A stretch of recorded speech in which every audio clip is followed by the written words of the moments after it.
हरियाणा में बीजेपी ने 90 में से 48 सीटें जीतकर बहुमत हासिल कर लिया है। चुनाव नायब सिंह सैनी के चेहरे पर लड़ा गया और अब उनका सीएम बनना लगभग तय है। इसके बावजूद गृहमंत्री अमित शाह को ऑब्जर्वर के तौर पर हरियाणा भेजकर बीजेपी ने चर्चाओं को हवा दे दी है। ऐसा इसलिए है क्योंकि शाह ने ही चुनाव से पहले पंचकूला में मंच से कहा था कि ये इलेक्शन नायब सैनी की अगुवाई में लड़ा जाएगा।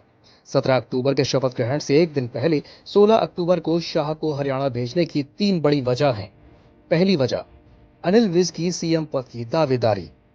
अंबाला कैंट से 7वीं बार एमएलए बने अनिल विज चुनाव प्रचार के दौरान ये दावा ठोक चुके हैं कि वो सीनियर हैं। इस आधार पर वे इस बार मुख्यमंत्री पद पर दावा करेंगे। विधायक दल की मीटिंग में विज अगर सैनी के नाम के खिलाफ हुए तो फिर शाह को उन्हें संभालना पड़ेगा। दूसरी वजह, अहिरवाल बेल्ट के विधायकों का रुख। सीएम चेहरे को लेकर दूसरा मुद्दा अहिरवाल बेल्ट का है। यहां से इस बार बीजेपी ने 11 में से 10 सीटें जीती हैं। अहिरवाल बेल्ट से लगातार ये मांग उठ रही है कि वहां से सीएम चेहरा होना चाहिए।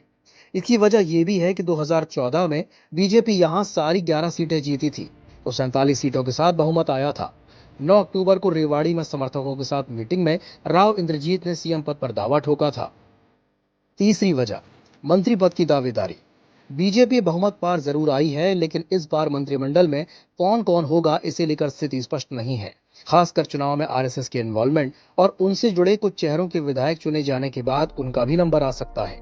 ऐसे में योग्य व्यक्ति मंत्री पद से ना चूके और इसके विरोध में किसी तरह की बड़ी कंट्रोवर्सी ना हो, इसे शाह मैनेज करेंगे। अमित शाह को ऑब्जर्वर बनाने पर नायब सैनी ने कहा, 16 तारीख को होगा और 16 तारीख को हमारे जो इंचार्ज लगे हैं, जो ऑब्जर्वर आए हैं, आदरणीय अमित शाह जी, भारत के गृह मंत्री, और हमारे मोहन यादव जी, केंद्र ने उनको ऑब्जर्वर के रूप में नियुक्त किया है। 16 तारीख को सभी हमारे लेजिस्लेटिव मेंबर्स उनके साथ मीटिंग होगा। मीटिंग के बाद सारा शपथ ग्रहण का 17 तारीख को कार्यक्रम होगा। दैनिक भास्कर की रिपोर्ट।